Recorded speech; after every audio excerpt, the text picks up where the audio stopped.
everyone, it's Professor Williamson. I just wanted to go through the Lesson 6 non-graded assignment. If I am posting this to you here in the grading area of the course, that means there's some element of your code set that you provided that was not correct. Whether it was one code, two codes, or all of the codes that you provided. And I wanted to not just tell you what those codes were wrong, so to speak, I wanted to also explain where the correct codes are coming from in terms of the clinical documentation. So these are the correct codes. G45.9 is the principal diagnosis code. That is the code that reflects a transient ischemic attack, or a TIA. The next code is G90.9, which is the code that reflects idiopathic peripheral autonomic neuropathy. The next code is I10. That code reflects hypertension. The next code is Z53.29, which reflects a procedure not carried out. And the next code is E53.8, which reflects a deficiency of a vitamin B group. And the last code is E78.5, which is hyperlipidemia. And I am going to go through where and how we go about pulling that information out of the record, which is also called abstracting. So one of the best starting points when you're looking at a inpatient health record is to look at the discharge summary. So you got to hunt for it in this case. This is basically a nursing note. You can see at the top, registered nurse. And you have to scroll. This is all nursing documentation. This is her admission note to the inpatient side. You can definitely start here. You obviously want to look at it at some point. But again, I'm going to start at the discharge summary, because that happens to be the location which is summarizing the entire admission.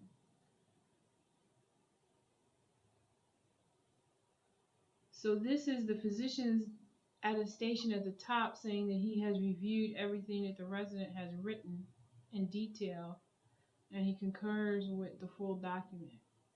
And he has examined and contributed and worked with the resident on the formulation of the impression and the plan, etc. So this is a teaching hospital situation. We have a resident who's doing the writing, and the physician who is the attending is identifying that he has overviewed everything and agrees with what the resident is providing.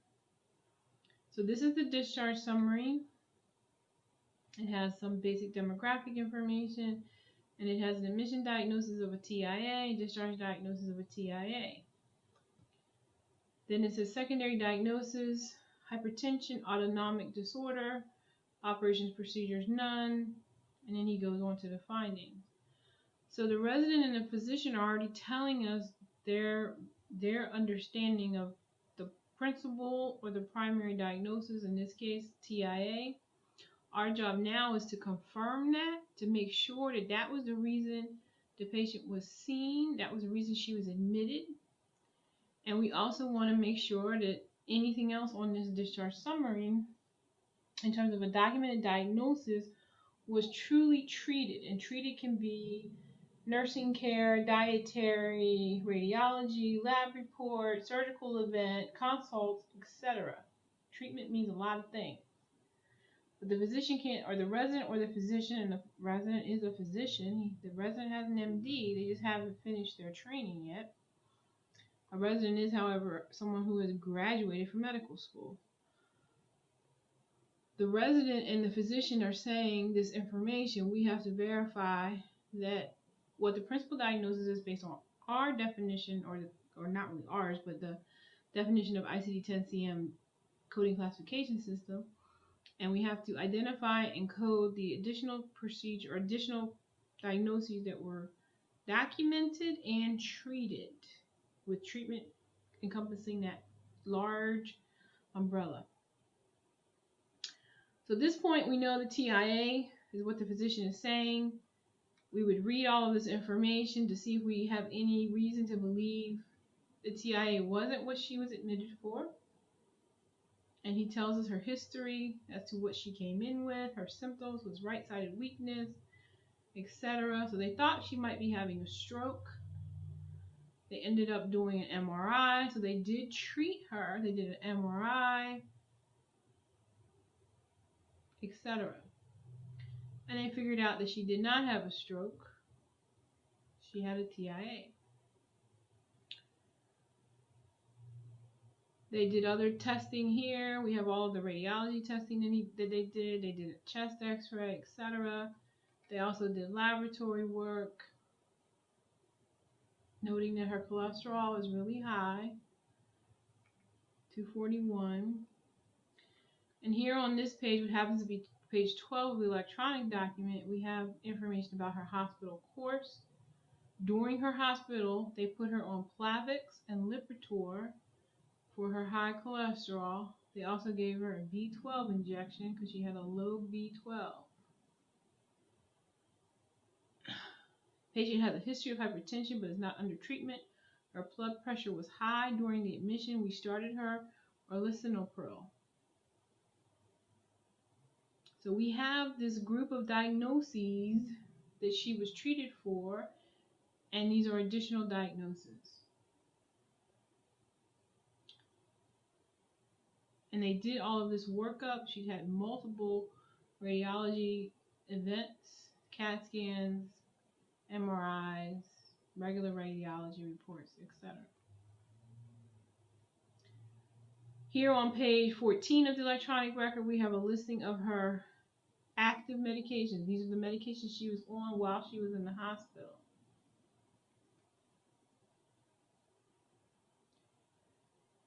They also put her back on certain medications that she was on prior to admission and stopped certain medications.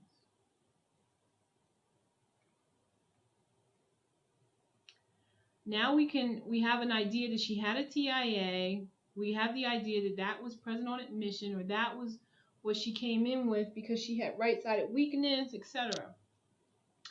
We also know that she has a history of hypertension that she wasn't being treated for up until this event, this admission. They also gave her B12, and they also treated her hyperlipidemia, or they gave her medication for a high cholesterol level. Now we may want to go back and read the admission information just to kind of confirm and see if there's anything else that we think we might need to look for in terms of treatment. Was there anything else that she came in with, any chronic conditions that were treated during this stay? Now right here it says she has knee pain, but that's just a fact of life at this point because I don't see anything in the record. When I look through the entire record, I don't see anything that knee pain was treated. There was no x-ray, there was no consult. We wouldn't be coding knee pain because it wasn't treated. This is her ED record. This is when she came in the emergency department. So this can also give us a really good picture of what should be her principal diagnosis at the end of the day. She came in with right-sided weakness and numbness, which correlates exactly with our physician's documented principal diagnosis. And this is just information, discharge information. They gave her discharge instructions. I'm just going back. This is the ED record still. This says ED, patient, ED. So this is her ED record. So she was seen in the emergency room for a possible stroke, and then she was admitted to the inpatient side. So based on what's on page 10, which is the discharge summary, her principal diagnosis is TIA, or transient ischemic attack. The code for that again is G45.9. Secondary diagnosis is documented on page 10, and also on page 4 is her neuropathy, which is G90.9.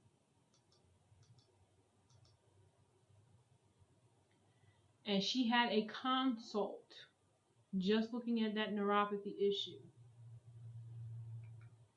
And it was also noted here on page 4, and she also was given medication while she was in-house during this particular stay. On page 10, the physician notes the information about her hypertension.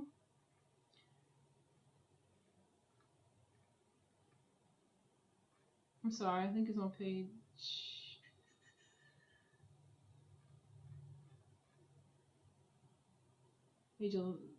12, actually. The physician notes that she has a history of hypertension. Her blood pressure was high during this admission, and they started her on medication. So we want to code that. Then I added a Z53 code for page 8, because on page 8, and you could have had this code lower in sequence, the Z code, but on page 8 they recommended that she have a lumbar puncture, and she refused, which is a procedure. And this was upon her admission status. Then we have per page 9 and per page 14, we have the information about her B12 and her dyslipidemia. Page 9, it's also on page 14. And again, we know that she was treated for it because these were the medications she was given in-house while she was an inpatient. So again, we end up with this set of codes in this particular order. Again, you could move this code down if you want to.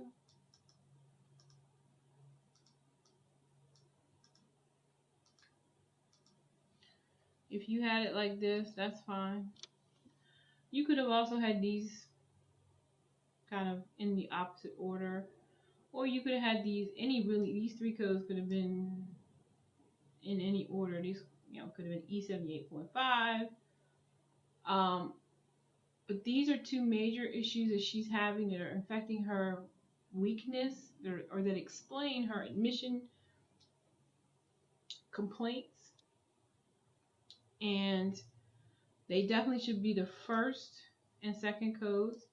The order after that is sort of subjective in some cases, but technically most coders will probably code the cardiovascular issue first, which is hypertension, and then code her deficiencies in her hyperlipidemia, and then the Z code. So you definitely could have it in this kind of order, but I definitely would think most coders, if we gave this chart to 10 coders who were working in the field, hopefully we would all come up with these same set of codes, and we would have these same 3 codes in this order.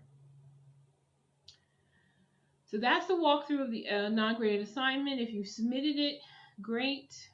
If you did not submit it, this will hopefully help you. I will post this in the assignment area, and I will also post a link to it to those of you who did submit it in your submission area. In your submission area where you submitted the non-graded assignment, it is non-graded. So I hope that this helps you. If you have any questions, please let me know.